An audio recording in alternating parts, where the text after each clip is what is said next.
No, Mike, please! Come back! Don't you want to marry me? I'm going to marry Melanie. But you can't, not if you care for me. You still go to bed every night going over every detail and wonder what you did wrong. So pick me. Choose me. No, God! No, God, please, no! Hello my lovely ladies, welcome back to my channel. I hope you're having an amazing day today. Today we're doing something really fun. We're ranking the worst pick-me behavior in TV and movies. When you have fictional characters that you love and they're doing the most pick-me behavior, so they're chasing after unavailable men or they're just humiliating themselves with those perfect examples of what not to do. Have you ever cringed watching a woman beg for love on screen, knowing deep down that you've probably done the same before, or knowing deep down that you would never do that, and you're just like, girl, wake up? The woman who betrays herself to be chosen. She confuses desperation with devotion. I did a lot of research on this and I saw nobody else did that ranking online. There's a lot of pygmies in movies and it gave us the wrong example sometimes, that we have to wait and beg for men to change and wait for men to choose us, which is not what we should do. So we all grew up watching Sex and the City, we all grew up watching Bridget Jones or things like that, and we normalized those behavior, and I'm here to say to you that these are not normal. Let's rank the worst pick-me behavior in movies. But first, just wanted to let you know that if you want to see more of my content, I talk about fashion, femininity, old Hollywood glamour, and anything to make you become a highly feminine lady and to upgrade your confidence. Feel free to join the channel, the link is down below, and also follow me on my Instagram and on TikTok. And if you want to upgrade yourself to the next level and become the next femme fatale siren, have every man you want wrapped around your little finger, into the highest version of yourself, into a high value woman, join my Femme Fatale Siren course, the link is down below. This is the opposite of pick-me's. You will be in your feminine power with that course. Get as well my dating ebook and you will be an absolute weapon with men. Absolute weapon, because you will know all the rules that I give you to be respected, to be cherished, to be seen as the prize. Start your transformation down below. Let's rank the worst pick-me behavior. Number one, of course, where does it come from? Pick me, choose me, love me. I'm in. I'm so in, it's humiliating because here I am, begging. Meredith. So pick me. Choose me. Love me. You guessed it, Meredith Grey in Grey's Anatomy. She was literally standing in front of Derek, who is still married to another woman, by the way, and says, she really said, pick me, choose me, love me. What she did wrong here? Absolutely everything. I mean, she's a beautiful, successful, intelligent woman. She's sweet, she's kind, she has a lot to offer. And she's there begging a man who is married to another woman to choose her. All to be chosen by a man who couldn't decide. And the thing is, if you do that, you automatically put yourself on the lower value. Your choice? It's simple. Her or me. And I'm sure she's really great. But I love you. In a really, really big. Let you eat the last piece of cheesecake. Hold a radio over my head outside your window. No, God! No, God, please, no! If you have to beg to be loved, it's always a no. And the human brain reacts exactly the same way when it's another human being, when it's a car, when it's everything. So even with marketing, that's human psychology. When a salesman is begging for you to buy this car or to buy these shoes, why is he begging me to buy these shoes? Like, why? And he's discounting the shoes, like he's discounting the car, he's discounting the object that he wants you to buy. And please, please take it. It's like, okay, it doesn't have much value then. It's not that difficult to get. So what is wrong with her so that she's so ready to throw herself away and to give all the things that she has to give to a man who didn't even choose her? The more you're trying to chase a man, the less he sees you as valuable. Ladies, you have to come to my event so that really I give you all of my energy. When we were at the Dubai retreat, I remember I felt the same. One of the ladies was really, really desperate with a man, and I just wanted to give her all of my strength and all of my energy to say to her, like, no, you're amazing, you deserve better, like, Come to my events, ladies, you won't regret it. And I give you all of my tips and tricks and all of my advice. We all need people around us to remind us of our value. Number 2, of course, Carrie Bradshaw, tell me I'm the one. Just tell me I'm the one. Come on, you don't have to tell your mother or the whole world. Just tell me. Carrie was begging Mr. Big to tell her that she is the one. Honestly, this one can also be first, like it's tied with Meredith Grey. I remember it was at the time where Mr. Big didn't want to introduce her to his mother. He was like, I'll introduce you to my mother when I'm sure, and he wasn't sure about her. She's like, I need you to tell me I'm the one, and he was not responding. A man, when he's truly in love, he profess, he provide, and he protect. And he will profess to the entire world that he is in love with that woman. He's so lucky to have her. Here he's like hiding the fact that he is with her. It's like, I'm kind of ashamed to be with her. It's so crazy to me that women would accept to be in that type of situation with a man that is ashamed to be with you. If you want to watch my whole take on this, I did a video about Natasha and Carrie. I will link it below. It was a really interesting video. During the whole 6th season and even in the movies, she was the biggest pick-me ever and doing mistake over and over and over again, and never getting better, by the way. I remember at some point also a scene where he just got engaged with Natasha. He was going in a car and then Carrie came to him and wanted to talk to him, and she was like, just tell me why it wasn't me. And I was like, Carrie? Why wasn't it me? Carrie. No, seriously. I really need to hear you say it. It just got so hard. He just chose someone else. You have no dignity. Like, it was just her dignity out of the window. It's like, why not me? It's like she was acting like he was the only man on the planet. Like, he was just using her when he needed to. Just like the scene when she was taking care of him while he was sick. The next day when he felt better, he was just like, okay, bye, I don't need you anymore. I feel like myself again. See? I'm fine. Fine. Excuse me. But I knew Big's heart had closed again. She didn't want love. Like, it's like she wanted validation from him. She wanted to confirm that she is valuable. Number 3, Susan Meyer. The public tears for Mike in Desperate Housewife. I want to fix it. Please let me fix it. Tell me how to fix it. No, Mike, please. Come back. Season 1, episode 23. Susan was crying on the street, begging Mike to take her back in front of everyone. I still remember that scene, and I still feel like that scene is so cringy. Don't do that. And she was running after him in a wedding dress. I don't remember why she was wearing a wedding dress, but she was running after him and crying and begging him and yelling, Mike, come back, come back. And it's like, oh my God, let him go, please.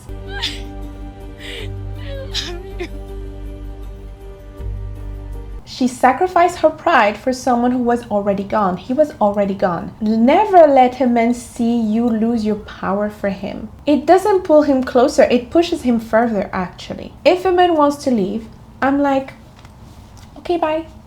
Even if it's my husband for like 40 years, I wouldn't do that. I would never do that. I would never compromise my dignity. I would never beg a man to stay. If you want to leave, you can leave. A man can feel, my man can feel that if he goes away, I'll be fine. I'll be fine. I can replace him. Okay? And it's an energy that he can feel, and he's addicted to it. And that's why actually he values you and he doesn't leave. It's because he sees, oh my God, she is not desperate to be with me. If I'm leaving, she would not beg for me to stay. No, I would have to beg for her to stay. Number 4, Bella Swan in Twilight. Identity disappearing in obsession. If this is about my soul, take it. I don't want it without you. It's not about your soul. Let's talk about Bella. I mean, she was crazy when Edward left her. I got enough for you. I'm just sorry I let this go on for so long. And I know she was a teenager, but when I was a teenager, I would never do that. Like when I was 17, I would have never done that for a man. I'm telling you, I was already quite savage. I was already a femme fatale at 17. I was already with men, just like, no. Like men were all after me, I remember, and they were all saying like, who is gonna get Lisa? And I would just be nonchalant. But obviously, yes, at 17, you do mistakes. Every time in your life you can do mistakes, right? It's not like I'm not judging her. But also, she jumped out of a cliff to see Edward. She was thinking that putting herself in danger was good because then she could see him in her imagination. You know, she had hallucination of seeing him. And so she was putting herself in danger on purpose to see him. That's next level, ladies. That's next level obsession. To a man that left her like that without any explanation. I'm coming. Bella, I don't want you to come. She made her entire identity revolve around him. She wanted to change herself, like to become a vampire, to be with him. I mean, yes. Becoming a vampire is kind of tempting, I have to say. Like, I'm not judging her on this. If you would say to me, you can become a vampire, I would say yes. But I would choose to be a vampire in the Vampire Diaries, though. Like, it's much better vampires. But honestly, romance should enhance your life, not consume it. And it was consuming her. I remember when he left, she was getting into a whole depression and it was consuming her month after month after month. Even her dad was worried about her and she was just not eating, she was not sleeping, just being so sad, always thinking about him month after month after month, asking where they are, looking for them at school. First movie, already she was kind of obsessed with him, putting him on the pedestal again. They really love in Hollywood doing movies where women are just a bit pick-me, a bit shy, a bit like awkward, and you have this extraordinary guy that's literally a vampire that is going after her. The fact that she's super pick-me, then in that case you won't attract a healthy masculine man. You will attract someone that is quite narcissistic, wanting to take advantage of that naivety. Number 5, Scarlett O'Hara in Gone with the Wind. Refusing rejection. Don't you want to marry me? I'm going to marry Melanie. But you can't, not if you care for me. Yes, I love that movie. I think it's an incredible movie. It's a classic. You know how much I love old Hollywood. And I love Vivian Leigh and I love Clark Gable. But I really hated Scarlett. I loved Red. I loved the man that was played by Clark Gable. He was incredible in that movie. But in Gone with the Wind, Scarlett, yes, she's very young, but she's throwing herself at this man called Ashley, and she knows that he's already promised to another woman. He is literally rejecting her. She doesn't care. She comes back to him. She's like, choose me. You know, we could be together. He's like, I don't want to be with you. You're so young and unthinking. You don't know what marriage means. I know I love you and I want to be your wife.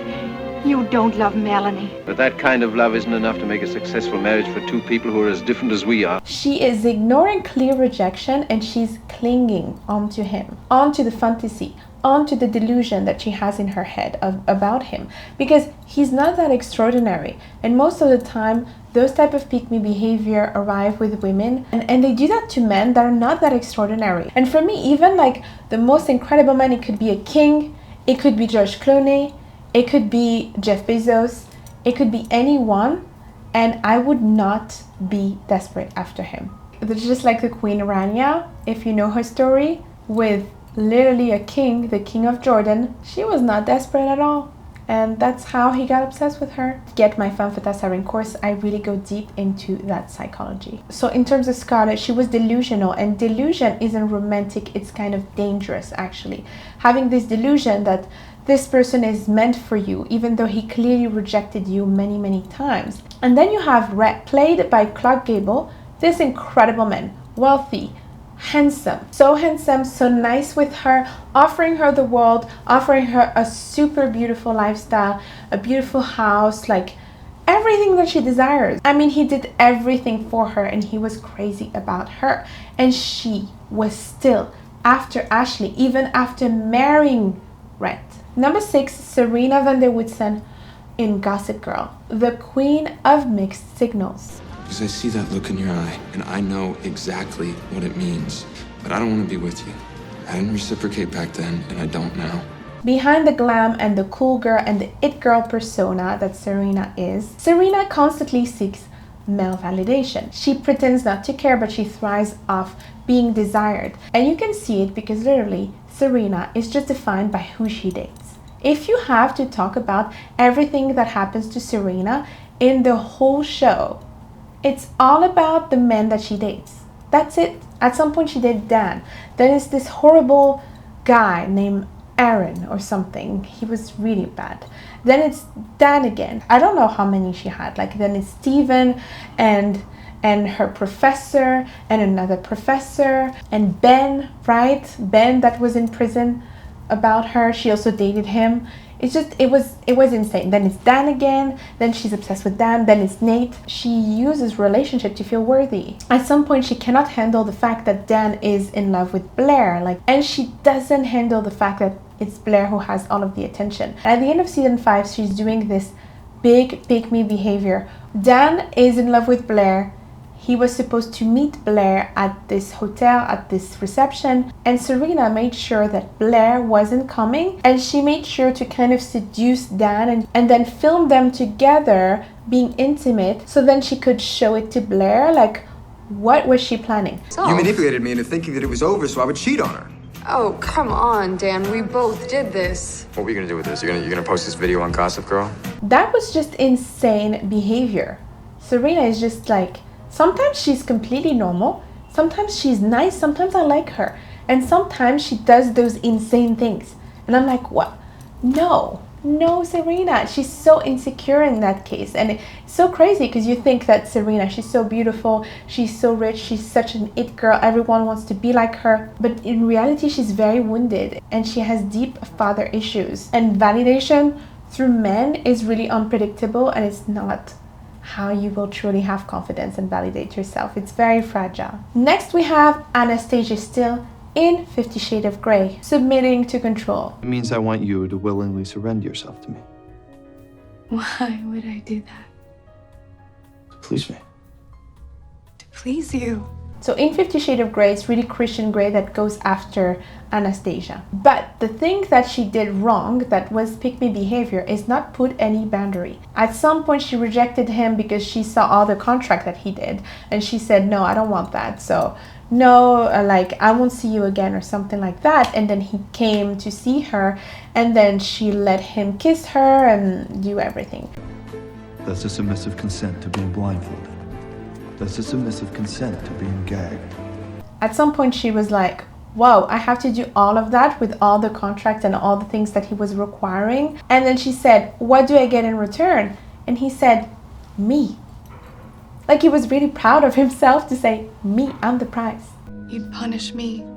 Like you'd use this stuff on me? Yes. What would I get out of this? Me.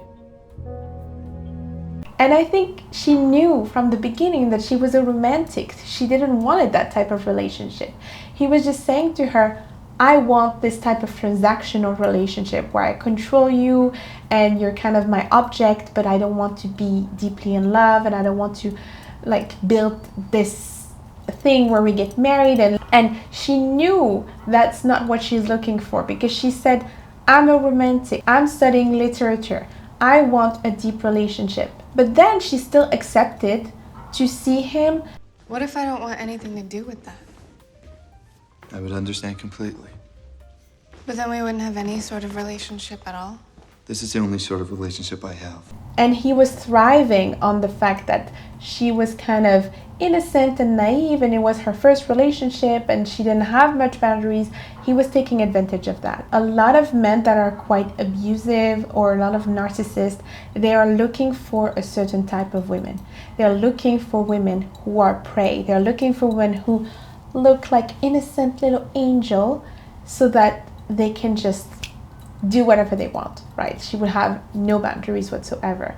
When you look like a femme fatale, you don't attract narcissists. No. When you are this high value goddess, this elegant femme fatale, you don't attract narcissists, you attract good men, you attract gentlemen. In that case, I'm not saying he's a full narcissist, because he was, I don't think he was, but he was very controlling. I just love the fact that at some point she said, I'm done with this, I don't want to be with you anymore, just bye. And she did not come back. Stop. No. Until he came back in the second movie and he was changing for her. Sometimes for a man to change, you need to leave. He needs to know that you're able to leave. And I think he didn't believe that she could leave because she's so innocent and pure and naive. Well, she showed him that she could leave. So I was proud of her for that. Next, we have Iris in the movie The Holiday. And it doesn't matter how many new haircuts you get or gyms you join, or you still go to bed every night going over every detail and wonder what you did wrong. The Holiday is one of my favorite Christmas movies. It's probably my favorite Christmas movie and I love it. It's with Cameron Diaz and Kate Winslet, and they exchange their home and they each other meet a man. But Iris, the one that was played by Kate Winslet, she was still obsessed with her ex, and I don't know if it was really her ex. Was it her ex? Did they date, or was it just a situationship? I don't know. But she's still in love with him, even though he is getting engaged with another woman. May I introduce the newly engaged Sarah Smith Alcott and Jasper Bloom. She really hesitates to move on. She clings on to him. He calls her to do stuff for him and she does it. It's emotional self-abandonment. Like, this guy is engaged with someone else. He doesn't care about her. He's kind of manipulating her and manipulating her emotions. Why are you so great? He's saying like, we could be together or something. And at some point, I think he visited her because she was in LA. Normally she lives in London. And then he was trying to seduce her, make her feel like they could be together. But then when she asked, are you still with your fiance? Are you still engaged? He said yes. So he traveled the whole way to LA, but actually it was not because he left his fiance for her. It was just to have a bit of entertainment and then come back to his fiance. Next we have Abby from The Ugly Truth. I was just calling to let you know how much I enjoyed meeting you last night. And I was thinking we should go out for dinner sometime. The movie The Ugly Truth is really a funny movie. It's one of my favorite rom-com because, as you know, I love psychology and I love to talk about differences with men and women, and in this movie they talk about it a lot in a way that's very much exaggerated. Okay, men are not as extreme as he portrayed them to be, but I love the scenes where he's trying to explain to her that she shouldn't chase a man and to make her more desirable. So Abby was interested in this guy that was a doctor and she was chasing after him. Like, she called him, she said, hey, we can see each other on Saturday, we can go out, do this thing and this thing, and the guy was just not really having it. There is a new French bistro in town, and so I was thinking we could go on Friday. Friday, wow. It was like, oh, I'm not available this day. And then she said, okay, then we can see each other another day. Would Saturday be better? Actually, Abby, the thing is, I haven't really settled in yet. And then you have this guy that she's working with. He's really kind of extreme, a bit sexist, a bit misogynistic, but he's giving her advice on how to get men. And he was right on this particularly, because he hung up the phone and he said to her, stop, you are desperate, you're desperate after him and it's not attractive. What the hell are you doing? I'm saving you. He was blowing you off. You've probably already done irreparable damage with your psycho-aggressive control freak phone call. Why, did you think I sounded desperate? Listen to you. Desperately asking me if you sound desperate? Like, everything that she was doing was a performance for a man, and he was coaching her totally. She even had something in her ears and he would say to her what she needs to say. Like, it's so funny. I should do that for some of my clients. That would be hilarious to do that. To be like, say this, say that, you know? Some of the things he said, of course, are not true. Like, he would literally explain that men are literally pigs and obsessed with sex. Like, and at the end of the movie, he discovered that He is not. He wants a deeper relationship, actually. It's just because he hasn't met the right woman. It's because he had met only women that would break his heart. That is why he was not believing in love. She was proving him wrong, and he was also helping her. But, you know, at the beginning of the movie, she's quite a pick-me. I think what made Mike actually fell in love with Abby instead of the doctor, it's because there was no pressure with him. So she was not trying to impress him. She was very nonchalant. She did not hesitate to tease him. There was no pressure. They were just friends. It's weird. I think I kind of like it. Really? Sucker. Do it. Okay. No teaching the teacher. Come on. So when you're just friends, you're a bit more nonchalant, you're a bit more sassy, you're a bit more having this energy of the femme fatale. You put no pressure onto it because there's no pressure to impress him. So because there was no pressure to impress him, he was then falling in love with her. She did not hesitate to say whatever she wanted to say, to do whatever she wanted to do. She's very natural in her way of being. That's why people say being natural, it's that. It's the allure of when you don't put pressure into impressing him. You're just yourself, you're just having fun, and he is impressing you instead. It's like she was trying to earn affection with the doctor. The pick-me energy says, I'll do anything for love. And the high-value energy says, no, I am the prize, I'm fine. Number 10, Bridget Jones in Bridget Jones' Diary. Awkward desperation. I'm so sorry. I didn't mean it. I mean, I meant it. But I was so stupid that I didn't mean what I meant. So Bridget Jones is one of my favorite movies as well. She's very funny. She's not very confident. She talks about her in a way that I don't like. That's pick-me behavior. Like, you don't talk about yourself like that. She says that she's fat. She says that she's not good enough for Mr. Darcy. She says that she's ugly. Like, I don't like that. Don't talk about yourself like that. Really needn't bother. I already feel like an idiot most of the time anyway. And yes, I will always be just a little bit fat. What if someone says, Bridget Jones, get out of here. You are ridiculous. She had some pick-me behaviors. When she was chasing after Mr. Darcy in underwear in the snow because she thought that he was reading her journal, why do you do that? No. First of all, ladies, I forbid you to run after men, like genuinely run after men. You don't run, like, no, put on some heels and stay where you are. If you have to ask for explanation or to understand what the situation is, you can totally call him. It's fine, but don't beg for him to come back if he's angry at you, or don't beg for him to do this and that. You can totally explain your point of view, and then if he doesn't accept it, that's fine. Bridget Jones' biggest pick-me moment is her relationship with Daniel Cleaver. She wants to settle down, but deep down knows Daniel is a bad boy, a cheater, and the last man to build a future with.